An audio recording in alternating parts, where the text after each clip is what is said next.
Title দেখে নিশ্চয়ই বুঝতে পারছেন আজকের ভিডিও টপিকটি কি হবে। তো খিলগাঁও অবস্থিত খিদমা হসপিটালের কিছু সমস্যা ফেস করেছি, যেগুলো বাস্তবিক লাইফে আসলে হয়েছে, সেগুলোই আপনাদের সঙ্গে শেয়ার করতে যাচ্ছি। আশা করি সম্পূর্ণ ভিডিওটি দেখবেন। আসসালামু আলাইকুম, হ্যালো ভিউয়ার্স, কেমন আছেন সবাই? আশা করি অনেক ভালো। আর একটি ছোট্ট ভিডিও নিয়ে চলে এসেছি, আশা করি সকলেরই ভালো লাগবে। হয়তো অনেক দূর থেকে এসে অ্যাডমিট হয়ে যান, তো এই রিজনগুলো যদি আপনাদের জানা থাকে তাহলে হয়তো সুবিধা হবে। ফার্স্টে একটু শেয়ার করি, আমার জেঠুর ফুসফুসে ইনফেকশন ধরা পড়েছিল, কিডনিতে 2 কিডনিতে আসলে সিস্ট ধরা পড়েছিল এবং অ্যাজমার অনেক প্রবলেম ছিল, যার কারণে ওনাকে হসপিটাল অ্যাডমিট না করে কোনো ওয়ে ছিল না।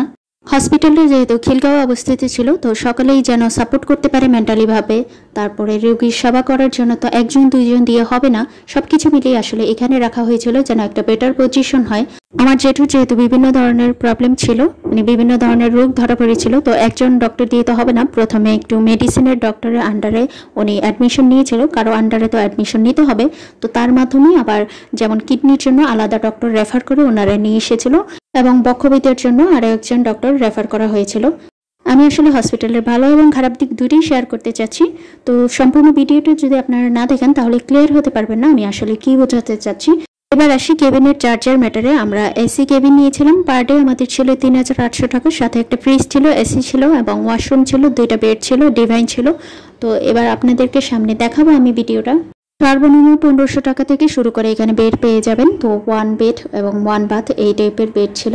তো আমরা মোটামুটি একটা অ্যাভারেজের মধ্যে, যেহেতু আমাদের অনেক দিন স্টে করতে হতে পারে, ম্যাক্সিমাম 1 সপ্তাহের মতো, তো সেই অনুযায়ী আসলে 3800 টাকার মধ্যে যে বেড ছিল, 2 বেড 1 ডিভাইন এবং 1 বাথ এই টাইপের একটা বেড নেওয়া হয়েছিল।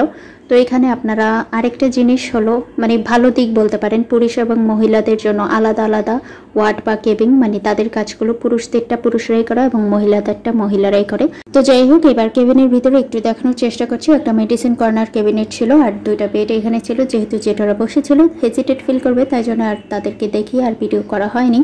ক্লিনিংয়ের ব্যাপারটা একটু জানিয়ে রাখি, সেটা হচ্ছে ওনারা সকালবেলা এসে পরিষ্কার করে দিয়ে যাবে, ঝাড়ু দেবে আর মুছে দিয়ে যাবে, তারপর আবার আপনাদের যখন নোংরা হবে ঠিক তখনই ওনাদেরকে ডেকে নিয়ে আসতে হবে, আদারওয়াইজ ইচ্ছে করে কিন্তু কেউই কাজ করতে চাইবে না। মানে এটা আপনারা গিয়ে যখন বলবেন যে আমাদের কেবিনটা নোংরা হয়েছে, ঠিক তখনই ওনারা পরিষ্কার করে দেবে। তো এবার ওয়াশরুমটা দেখাচ্ছি, হাইকমোড ছিল, তো মোটামুটি একটা স্পেস ছিল কাপড় ওয়াশ করার জন্য। তো এই হলো 3800 টাকার কেবিন। তো এর মধ্যে কিন্তু রোগীর কোনো খাবার দেওয়া হবে না, সেটা বাইরে থেকে বা বাসা থেকে ক্যারি করে আনতে হবে। এই 3800 টাকার মধ্যে যদি রোগীর খাবারটা ইনক্লুড করে দেওয়া হতো তাহলে সবচেয়ে বেশি বেটার হতো বলে মনে করছি। তাহলে আর যারা দূর থেকে আসে ভালো চিকিৎসার জন্য, ভালো ডক্টর দেখানোর জন্য, তাদের জন্য খুবই সুবিধা হতো বলে মনে করছি।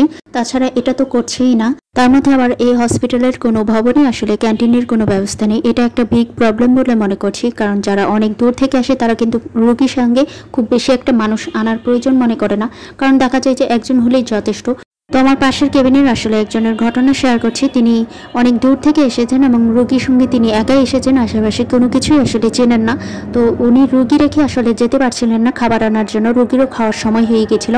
তো এই মুহূর্তে উনি আসলে খুব একটা প্রবলেম ফেস করছিল যে এই ভবনে বা আশেপাশে কোনো ক্যান্টিন ওনার জানা নেই, চেনা নেই। তো এখানে যদি থাকতো তাহলে হয়তো বা উনি 5 মিনিটের জন্য কিনে নিয়ে চলে আসতে পারতো বা কাউকে বলেও নিয়ে আসতে পারতো, কিন্তু সেই ধরনের ফেসিলিটি ছিল না বলে আসলে খুব একটা প্রবলেম হচ্ছিল। আপনারা যারা খিলগাঁওয়ের আশেপাশে থাকেন তারা নিশ্চয়ই জানেন হসপিটালের আশেপাশে কোনো ক্যান্টিনের ব্যবস্থা নেই। তাছাড়া যাওয়া একটা হোটেল আছে, তাও আবার বেশ একটু দূরে, মানে রোগী রেখে যে নিশ্চিন্তায় যাবে তা কিন্তু নয়। তো সেই অনুযায়ী কিন্তু হসপিটাল কেবিন চার্জটা একটু বেশি রাখছে বলে মনে হচ্ছে, কিন্তু তাছাড়া চিকিৎসা ব্যবস্থা বলেন, ডক্টর বলেন, বাদ বাকি সব কিছুই কিন্তু খুব বেস্ট ছিল। মানে আমার জেঠু এখন মাশাআল্লাহ খুবই সুস্থ আছে।